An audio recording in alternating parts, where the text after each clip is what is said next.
오늘은 하나님은 방패요 상급이시다 하는 제목의 말씀을 나누겠습니다. 코로나가 저물어가면서 사람들은 행복을 다시 생각하게 되었습니다. 바이러스 때문에 전 세계가 단절되고 소통이 막히고 관계도 힘들었던 시간이 벌써 2년이 훌쩍 지나가 버렸습니다.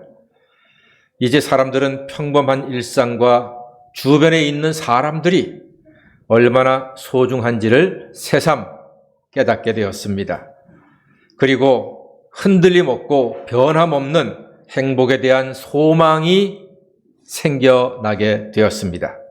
질문 드릴까요? 여러분 지금 행복하십니까? 예, 감사합니다. 여러분 행복은 말입니다. 이게 참 질문 받으면은 내가 행복한지 불행한지 구분이 잘 안 돼요. 오늘 거기에 대한 답을 분명히 같이 가지면 좋겠습니다. 행복은요, 솔직히 말씀드리면은 특별한 것이 아닙니다. 성경이 말하는 행복을 알면 됩니다. 성경이 말하는 행복은 다른 게 아닙니다. 그것은 평안입니다. 다 같이 샬롬. 샬롬이 평안하십니까? 평안하세요 하는 평강의 뜻이거든요. 샬롬, 내 마음속에 평안이 있으면 행복한 사람이라는 뜻입니다. 지금 예배드리는 여러분들 마음속이 평안하십니까? 그럼 행복한 사람입니다. 사람들은요 늘 힘든 일이 주변에 많습니다. 온갖 어려운 일들, 신경 쓰이는 일들, 마음 내려앉는 일들, 이런 일들이요 주변에 많습니다. 그럼에도 불구하고 지금 이 시간 평안한 마음으로 예배를 드리며 말씀을 들을 수 있다면 여러분들은 행복한 사람인 것을 의심하지 마시기 바랍니다. 행복이 거기에 있습니다. 하나님께서는 평안을 주시는 분입니다. 그런데 마음에 두려움이 있으면 평안이 없습니다. 평안이 없으면 행복도 없는 거예요. 오늘 하나님께서는 아브라함에게 두려워 말라 이렇게 말씀하셨습니다. 왜 하나님께서 아브라함에게 두려워 말라 하셨을까요? 왜냐하면 아브라함이 마음에 두려움이 생겼기 때문에, 마음의 평안이 없어졌기 때문입니다. 한번 볼까요? 앞에 창세기 14장에서 아브라함은 큰 일을 겪었어요. 조카 롯이 네 나라 연합군한테 잡혀가 버렸습니다. 포로로. 재산도 다 빼앗겼습니다. 가족도 다 빼앗겼습니다.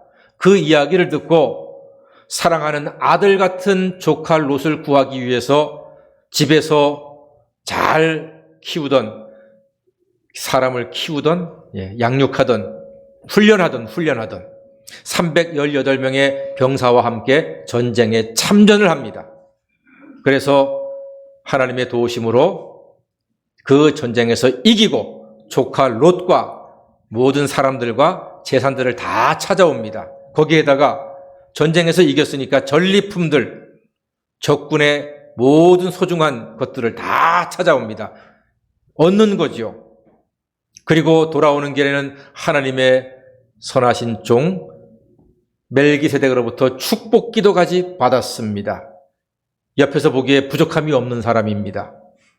지금 너무나 행복한 사람입니다. 너무나 좋은 순간입니다.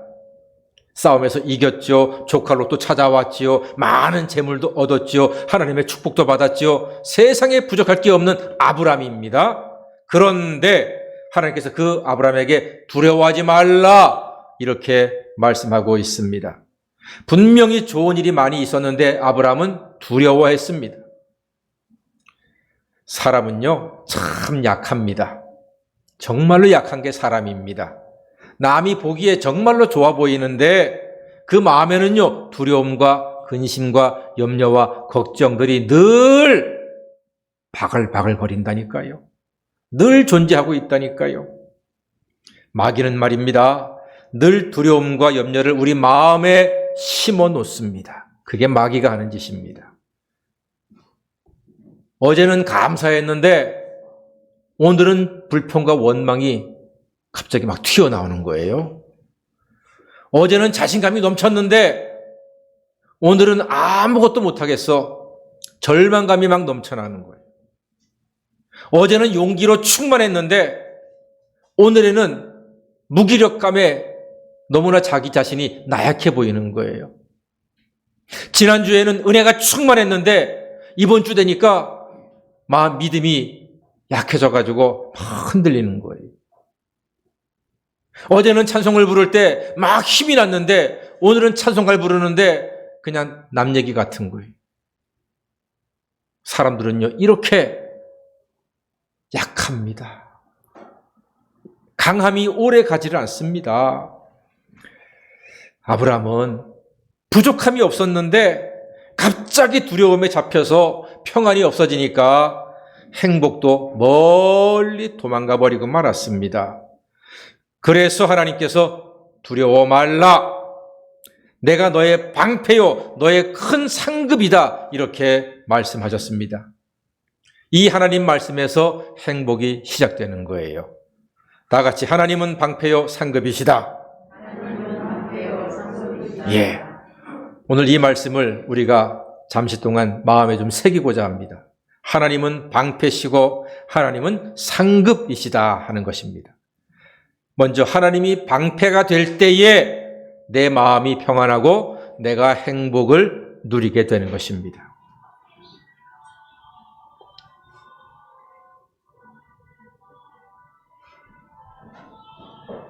예.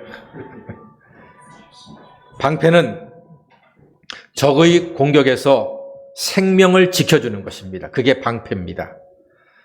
이순신 장군이 임진왜란 때 노량해전에서 목숨을 잃은 까닭이 뭡니까? 방패가 없었기 때문에, 갑옷도 입지 않았기 때문에 아까운 분이 그만 목숨을 잃었습니다.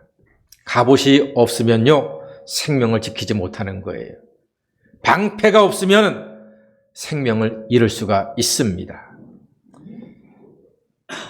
세상 싸움에서는 내가 방패를 들고 갑옷이나 방탄조끼를 입어야 합니다. 그러나 하나님의 자녀는 하나님께서 방패가 되어 주십니다. 이게 오늘 하나님의 약속입니다.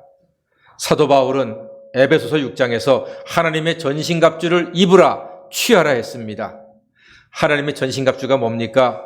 하나님께서 주시는 온통 온몸을 감싸는 갑옷, 전신갑주가 뭡니까? 다 같이 한번 따라해 보시겠습니까? 복음의 신, 의의 흉배, 진리의 띠, 의의 흉배, 구원의 투구, 믿음의 방패, 성령의 검, 곧 하나님의 말씀, 이 6가지가 하나님의 전신갑주입니다. 그런데 이 6가지 전신갑주는요, 한마디로 말하면 무엇입니까? 예수 그리스도이십니다. 하나님의 전신갑주는 예수 그리스도이십니다. 복음의 신, 복음은 예수님입니다. 예수님 믿으면 죄사함 받고 구원받는다는 말, 그게 복음입니다. 복음의 신입니다. 진리의 띠, 예수께서 진리이십니다. 내가 곧 길이요 진리요 생명이라고 말씀하셨습니다. 의의 흉배, 예수를 믿는 사람만이 의롭다함을 얻을 수 있습니다. 구원의 투구, 예수를 믿으면 죄사함 받고 구원 받습니다. 믿음의 방패, 예수를 믿는 것이, 하나님 아버지를 믿는 것이 나를 마귀의 화전으로부터 보호하는 방패인 것입니다. 성령의 검, 곧 하나님의 말씀, 하나님께서는 곧 말씀이 육신이 되어 우리에게 오신 분입니다. 그러므로 하나님의 전신갑주는 곧 누구를 말씀한다? 예수님을 의미하는 것입니다. 그 중에서 믿음의 방패 했습니다. 믿음의 방패는 우리로 하여금 모든 악한 사단의 원수 마귀의 공격으로부터 우리를 완벽하게 보호하는 능력이 됨을 믿습니다. 여러분, 믿음의 방패입니다. 이 말은 믿음 자체가 방패라는 것입니다. 부활 예수를 믿는 것이 방패입니다. 믿음의 방패는 원수 마귀가 절대로 뚫을 수 없습니다. 믿음은 부활 예수의 생명과 권능이 함께하기에 원수 마귀를 이기는 힘이 되는 것입니다. 믿음이 이기네, 믿음이 이기네, 주 예수를 믿음이 온 세상이 이기네. 아멘. 믿음이 능력인 줄 믿습니다. 믿음이 재산인 줄 믿습니다. 믿음으로 세상을 이길 수 있습니다. 믿음이 방패입니다. 하나님이 방패가 되시니, 내가 하나님을 믿을 때 하나님이 방패가 되시니 우리는 평안하고 행복한 사람이 될 수 있습니다. 또한 하나님께서 상급이시기 때문에 우리는 평안할 수 있고 행복을 얻고 누리게 됩니다. 하나님이 우리의 상급이십니다. 사랑하는 여러분, 하나님에게서 자꾸 무엇을 구하기보다 하나님만을 기대하시기를 바랍니다. 그게 참된 믿음입니다. 하나님 그분이 우리의 상급입니다. 사람들은요, 하나님에게서 자꾸 상급을 구하잖아요. 그런데 알고 보니까 하나님 자신이, 하나님 당신께서 우리에게 영원한 최고의 상급이라고 하는 사실입니다. 질문 드릴까요? 여러분, 남편이 상급입니까? 남편의 월급이 상급입니까? 예. 월급 좋지만 남편이 상급인 것을 인정할 때에 행복을 월급처럼 받을 수가 있습니다. 자녀가 상급입니까? 자녀의 성적이 상급입니까? 성적 좋지만 자녀가 그 자체가 상급인 것을 인정할 때에 우리는 행복을 아침 저녁으로 먹을 수 있는 하나님의 자녀인 것입니다. 제가 어느 결혼기념일날 선물을 은근히 기대하고 있을 아내한테 이렇게 말했습니다. 여보, 내가 선물이야. 그랬다가 간신히 밥 얻어 먹었습니다. 그런데 저도요, 집사람이 내가 선물이야 하니까 속으로 뭐 이런 사람이 있어 하는 생각이 들더란 말입니다. 그러나 여러분, 사실 배우자는 그 자체로서 우리에게 하나님의 선물인 줄로 믿습니다. 배우자에게서 뭘 기대하는 것보다도요, 배우자 자체가 나에게 주신 하나님의 선물이다 하는 사실을 기억하시기를 바랍니다. 여러분, 하나님께서는 분명히 말씀하셨습니다. 하나님이 주시는 어떤 것이 상급이나 행복이 아니고 하나님 자신이 우리에게 최고의 상급이요 행복의 이유가 되는 것을 믿습니다. 그리고 하나님께서는 마지막으로 놀라운 선물을 약속하셨습니다. 자식이 없어서 마음이 힘든 아브라함에게 자식을 주신다고 하셨습니다. 노인인 아브라함, 할아버지 아브라함에게 자식을 하늘의 별처럼 주신다고 하셨습니다. 여러분, 이거 거짓말 같은 약속 아닙니까? 젊은 청년도 아니고 중년도 아니고 할아버지 아브라함한테 자식을 하늘의 별처럼 주겠다고 했는데 놀랍게도요, 아브라함은 그 거짓말 같은 하나님의 약속을 믿었습니다. 그랬더니 여호와께서 그 믿음을 의로 여기셨다고 말씀하고 있습니다. 이래서 하나님께서 아브라함을 사랑하신 것입니다. 하나님은 약속대로 많은 자손을 아브라함에게 주셨습니다. 그 자손 중에 한 사람이 바로 저와 여러분인 것입니다.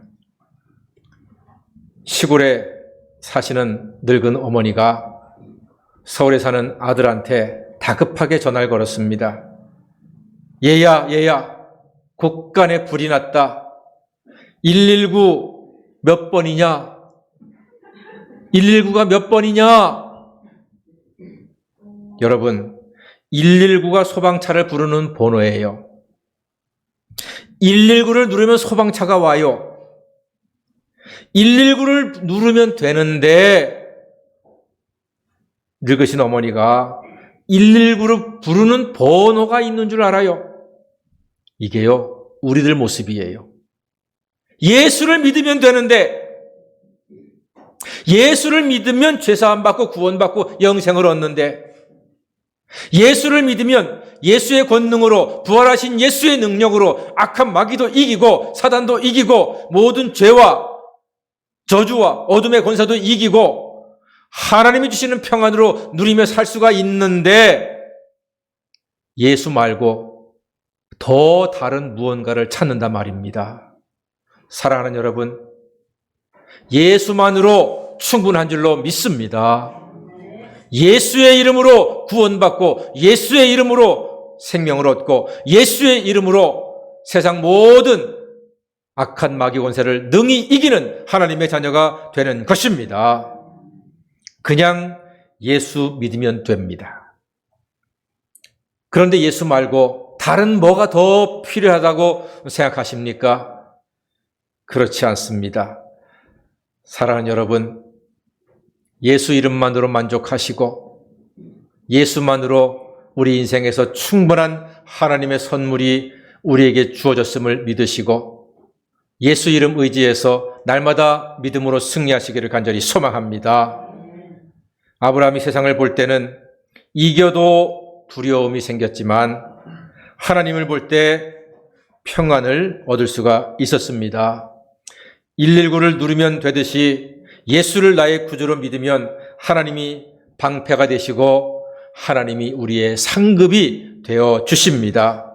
부활 예수를 잘 믿어서 주님이 방패와 상급이 되어 평안하고 행복한 사람으로 우리의 주어진 한평생을 승리하며 살아가시는 하나님 자녀가 되시기를 주님의 이름으로 간절히 축원합니다. 아멘. 기도하겠습니다.